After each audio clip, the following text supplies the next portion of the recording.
Hey everyone, welcome back to my channel. In today's video, I'm going to be sharing my recipe for Dhalpuri in 5 minutes. Now this is my favorite type of roti because it has all of those seasoned split peas running throughout, and it is the perfect accompaniment to any type of curry or veggie dish. Now this is my favorite alongside goat curry, but I know it could be eaten with so many other things.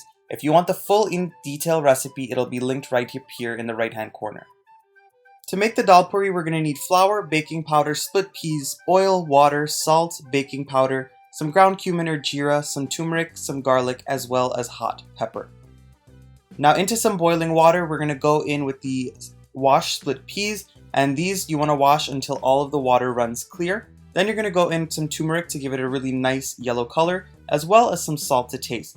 And then you're going to stir this around and you're going to boil it until the dal is able to mash in between your fingers. So I've been boiling it for about 14 minutes now. The time will vary anywhere from 12 to 15 minutes. But once you can burst it in your fingers like this and it has just a little bit of a grain in the middle, then you know that your dal is done. Make sure you do not overcook it during this time.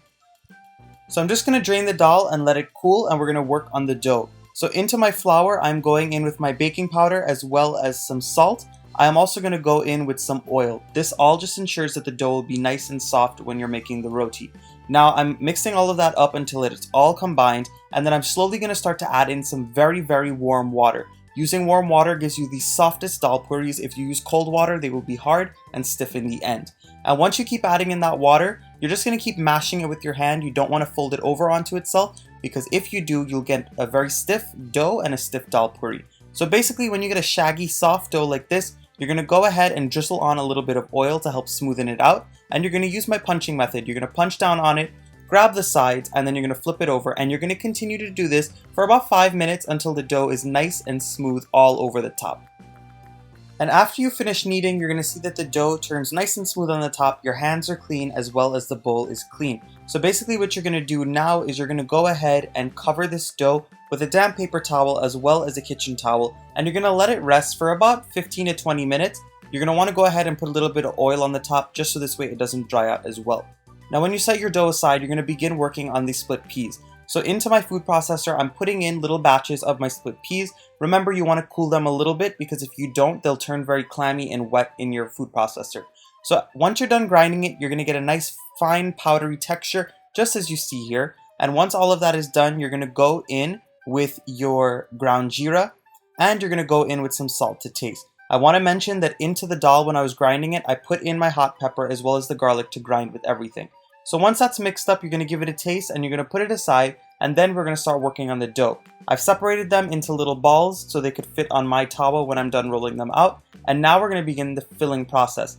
So you're going to take one piece of dough, you're going to flatten it out more so on the edges than in the middle, and you're going to spread some oil in the middle of it, and then you're going to go on with a few tablespoons of your dal mixture. Some people like a lot of dal in their Dhalpuri, some people only like a little bit, so add as per your preferences. So I'm basically just going to close this up. You want to close the sides really well so none of that dal leaks out. If you don't close it up properly, the dal will actually burst as you're rolling it out, and that is not what you want, because your roti won't swell if the dal bursts out. So once you continue doing this, you're going to fill the rest of them and then begin rolling to cook them.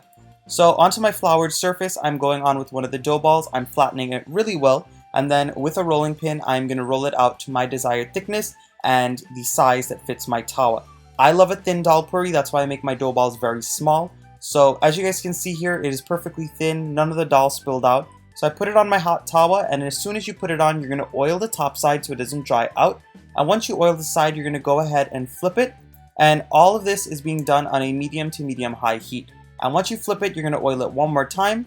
And after you flip it again, your roti is basically done once it finishes puffing up. Once it puffs up, you know that it is absolutely cooked on the inside and it is perfect and ready to eat. So I'm going to fold this up, take it off the stove, and it is done.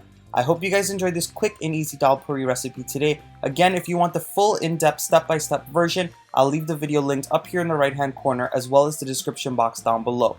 And yeah, if you enjoyed, go ahead and give this video a nice big thumbs up, subscribe to my channel if you're not subscribed yet, and leave your wonderful comments down below. Bye guys!